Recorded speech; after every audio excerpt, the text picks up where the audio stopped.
Gold jewellery मिलती नहीं है। तब इसे पता चला कि जब हमने यहाँ के जितने भी चाहे मन्नापुरम हो, HDFC हो, अन्य जो गोल्ड बैंक्स के खाते थे उनको चेक करना शुरू किया तो बहुत स्वाभाविक सी बात हमें लगी कि करीबन 70% खाते इन गाँव में, जो कि पचोर कस्बा हो, कमर्शियल कस्बा है, आम लोगों के होने चाहिए, परंतु 70% जो गोल्ड लोन के खाते हैं वो अधिकतर खड़िया, गुलखेड़ी और बुलखेड़ी गाँव के लोगों के थे। तो इससे ये बात तो स्पष्ट हुई थी कि ये लोग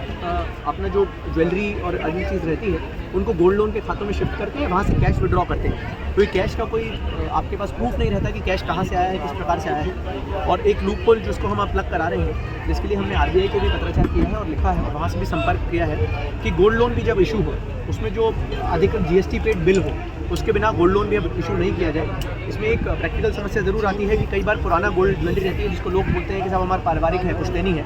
परंतु उसकी भी जांच करने की प्रक्रिया जो है इसमें लगातार हम लोग RBI से संपर्क में हैं। मुझे लगता है कि जैसे ही इसमें नीतिगत निर्णय में ये चेंज होगा तो जो गोल्ड लोन के खातों का मिसयूज होता है ना वो भी कम हो जाएगा। सर, कहा जाता था कि यहाँ बच्चों को भी ट्रेनिंग दी जाती थी चोरी की, तो ऐसा भी कुछ था? देखिए, ट्रेनिंग के बारे में तो नहीं पता, परंतु ये बात सही है कि जब भी हमें बाहर कहीं पर गाँव में, चाहे मैं आपको बताऊँ कि अगर ईस्ट में देखें तो आसाम गुवाहाटी की घटनाएं मेरे तक आई हैं, वेस्ट में देखें तो गुजरात में, नॉर्थ में देखें तो उत्तराखंड हिमाचल प्रदेश से पुलिस की हमें फ़ोन आए थे इन घटनाओं के लिए, और साउथ में देखें तो इवन तमिलनाडु में कई क्षेत्रों में, चाहे गुंटूर हो गया या अन्य जो ज़िले हैं वहाँ पर भी आंध्र प्रदेश और क्षेत्रों में इनकी चोरी की घटनाएँ आई थी। पर और अधिकतर फुटेजेस में छोटे बच्चे या छोटे बच्चियाँ जो होते हैं वो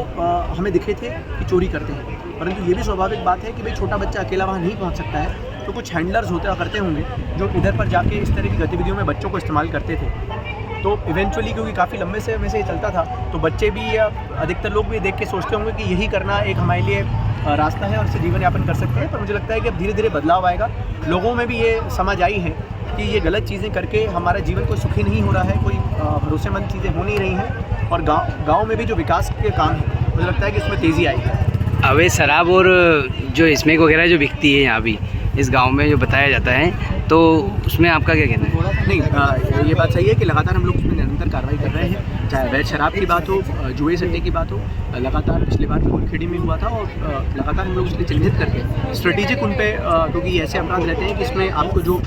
मशरू का होता है वो मिलना ज़रूरी है, अदरवाइज़ आप उसको प्रूफ नहीं कर सकते, तो उसको एडमिसिबिलिटी को ध्यान में रखते हुए हम लोग लगातार कार्रवाई कर रहे हैं।